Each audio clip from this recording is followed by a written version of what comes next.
साथियों सभी को नमस्कार। फिर से स्वागत है आपका हमारे YouTube channel maths with Manikant में।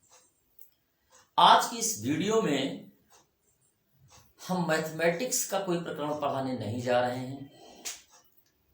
आपने हमारे डिस्क्रिप्शन में पढ़ा है कि मेरे चैनल का नाम maths with Manikant remedial teacher के रूप में है।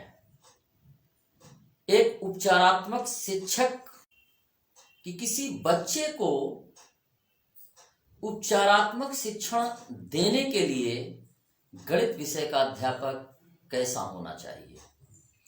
आज का प्रकरण बीएड में पढ़ने वाले बच्चों के लिए भी बहुत उपयोगी है। आज का प्रकरण आप सभी समाज के लोगों के लिए भी उपयोगी है, क्योंकि ये आपको ज्ञात होना चाहिए कि जिस शिक्षक से आपका बच्चा शिक्षा ग्रहण कर रहा है, उस शिक्षक के अंदर शिक्षक के वो गुण हैं या नहीं हैं।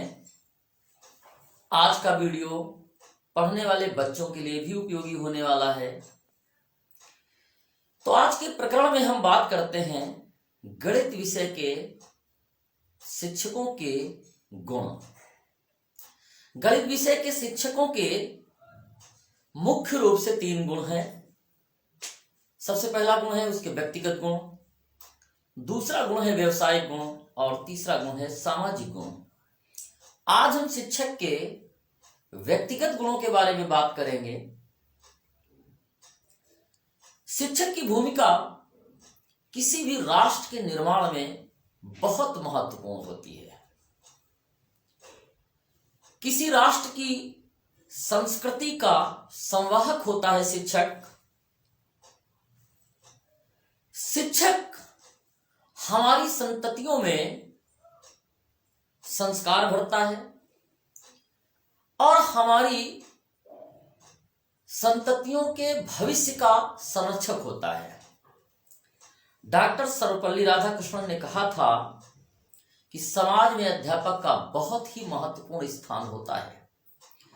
वो एक पीढ़ी से दूसरी पीढ़ी में बौद्धिक एवं तकनीकी कुशलताओं का हस्तांतरण करता है।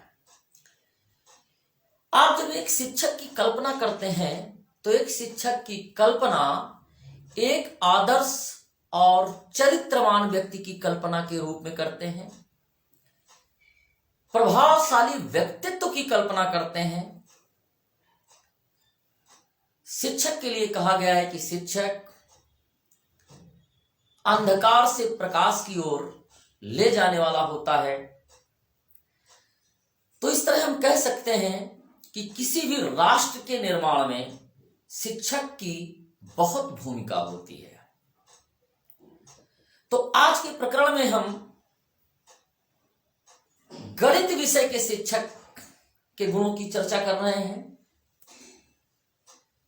वैसे जो गुण गणित विषय के शिक्षक में होने चाहिए,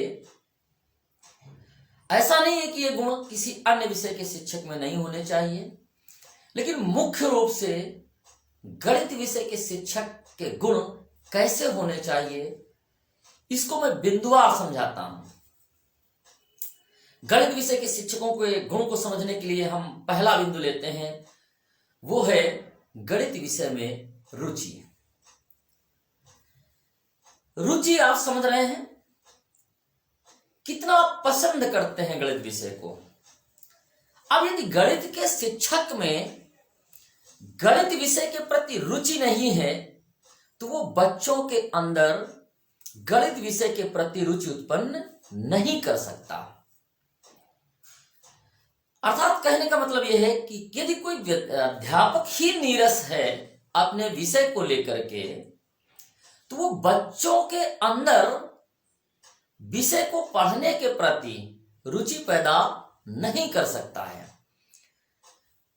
तो गणित विषय के शिक्षक में स्वयं गणित विषय के प्रति रुचि होना बहुत आवश्यक है। एक उदाहरण देते हैं बहुत छोटा सा। दूरदर्शन पे आपका कोई पसंदीदा मान लीजिए गीत आ रहा है, किसी भी चैनल पे आपके मन का जो आपको प्यारा लगने वाला कोई गीत आ रहा है, आप उसे बड़े मन से देखते हैं। ऐसा क्यों? क्योंकि आपको संगीत के प्रति रुचि है।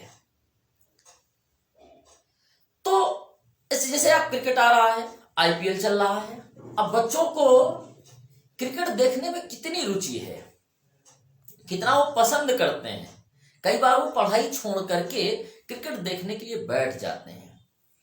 आप कल्पना करिए कि यदि गणित विषय का शिक्षक कोई ऐसा तरीका अपनाता है कि बच्चे के अंदर ठीक वैसे ही रुचि उत्पन्न कर दे, गणित विषय के प्रति भी वैसी ही रुचि उत्पन्न कर दे जैसा बच्चे के अंदर क्रिकेट के प्रति रुचि होती है, तो बच्चों का पढ़ाई में मन लगने लगेगा। अब दूसरे गुण की तरफ चलते हैं। दूसरा गुण है गणित विषय के प्रति सकारात्मकता, पॉजिटिविटी होनी चाहिए। अब गणित विषय के प्रति यदि शिक्षक सकारात्मक नहीं है तो बच्चों के अंदर सकारात्मकता नहीं आ सकती है। अब ये पॉजिटिविटी कैसे आएगी? बहुत बच्चे प्राय सवाल करते हैं। अभी कुछ ही दिन पहले एक बच्चा मुझसे प्रश्न कर रहा था कि हमारे अपने जीवन में सर जी tan का काट का क्या महत्व है।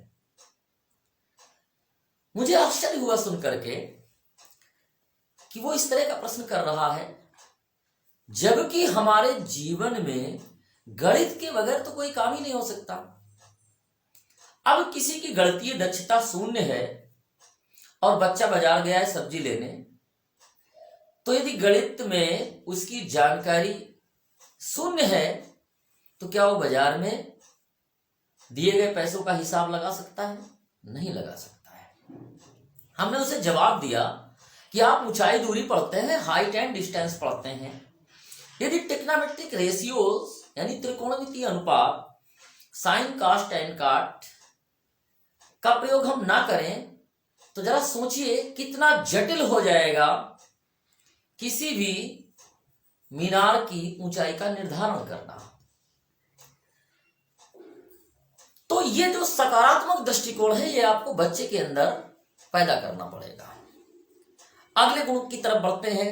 अगला गुण है हमारा और वो है साधन संपन्नता। साधन संपन्नता का यहाँ पे तात्पर्य ये है कि अब आप कक्षा में जा रहे हैं, तो जो परंपरागत तरीका है पढ़ाने का कि आप गए, बच्चों से आपने कहा किताब खोलिए, हाँ भाई ठीक है चलिए एक्सरसाइज ओपन कर लिए, आप प्रश्न पढ़िए किसी दूसरे बच्चे से, फिर आप कहते हैं कि तुम जरा दोबारा पढ़ो इस प्रश्न को, फिर आपने उस प्रश्न को ब्लैक बोर्ड पे सॉल्व कर दिया। ऐसे गणित विषय में पढ़ाई नहीं हो सकती है। साधन संपन्नता यानी कि जो आप पढ़ा रहे हैं उसके लिए उपयुक्त शिक्षण सामग्री का आपको प्रयोग करना पड़ेगा। अब इसके लिए साधन जुटाने पड़ेंगे। तो गणित विषय के अध्यापक को इतना करना ही पड़ेगा कि यदि वो क्यूबाइड समझा रहा है तो उसे कोई डब्बा जुटाना पड़ेगा। यदि आप किसी टॉपिक पे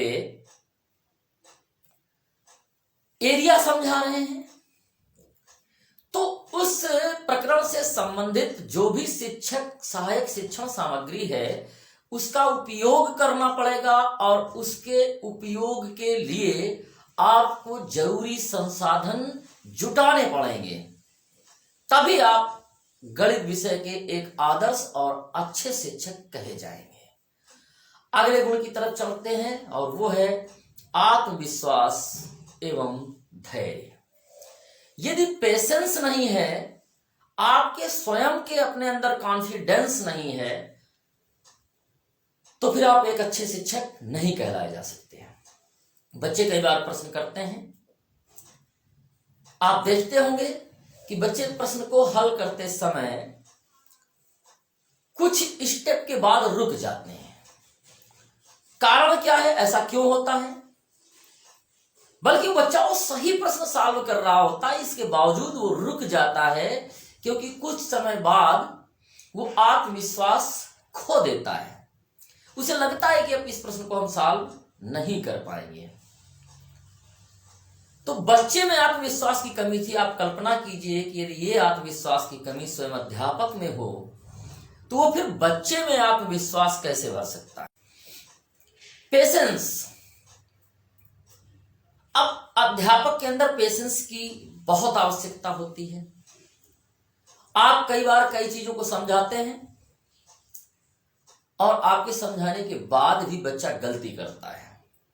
अब यदि पेशेंस नहीं है आपके अंदर, धैर्य नहीं है, तो आप क्या करेंगे? आप छोड़ देंगे, नहीं ये आपको नहीं करना है। एक शिक्षक को धैर्य रखना ही होगा। आपको उसे बार बार समझाना होगा, बल्कि आपको अपना स्वयं का मूल्यांकन करना होगा कि वजह क्या है कि वो बच्चा गलती कर रहा है। आखिर क्या वो कारण है कि आप बच्चे को वो बात समझा रहे हैं और वो समझ नहीं पा रहा है। तो पेशेंस की और आत्मविश्वास की बहुत आवश्यकता होती है एक गणित शिक्षक के लिए। अगले गुण की ओर बढ़ते हैं। अगला गुण है संवेगात्मक संतुलन। यह बहुत जरूरी है। आप हर वक्त यदि गुस्से में हैं तो बच्चे आपसे दूर भागने लगेंगे। आप यदि हंसते ही रहते हैं तो आप मजाक का पात्र बन जाएंगे। आप अत्यधिक उत्साह में हैं तो भी ठीक नहीं है। आपके जीवन में उत्साह की कमी है, आप नीरस हैं तो भी सही नहीं है। रुचि हो, उत्साह हो, क्रोध हो या प्रसन्नता का भाव हो, ये जो भी संवेग हैं इनमें एक बेहतरीन संतुलन होना चाहिए। आपके अंदर संवेगात्मक संतुलन है तो आप बच्चों के संवेगों के साथ, बच्चों की भावना के साथ एक अच्छा तालमेल बिठा लेंगे। आगे चलते हैं दृढ़ संकल्प, इच्छा शक्ति। दृढ़ संकल्प के बगैर तो कोई काम ही नहीं हो सकता है। यदि आपके अपने अंदर इच्छा शक्ति है कि मुझे अपने क्लास के बच्चों को इतने टॉपिक या ये सभी प्रकरण तैयार कराने हैं तो कराने हैं, ये इच्छा शक्ति होनी ही चाहिए। एक अच्छे दृढ़ संकल्प के बगैर आप अपने लक्ष्य को प्राप्त नहीं कर सकते। तो गणित विषय के अध्यापक के लिए डिटर्मिनेशन बहुत आवश्यक है। संकल्प शक्ति, इच्छा शक्ति आपकी बहुत मजबूत होनी चाहिए। और अंत में चलते हैं, बड़ा महत्वपूर्ण गुण है ये गणित विषय के लिए ही नहीं, किसी भी विषय के शिक्षक के लिए महत्वपूर्ण गुण है उसका अपना स्वयं का व्यक्तित्व। बच्चे अध्यापक के जीवन चरित्र से बहुत सीखते हैं। आपकी अपनी आचरण की सभ्यता बहुत सही होनी चाहिए। आपका अपना व्यक्तित्व बहुत ही साफ सुथरा होना चाहिए।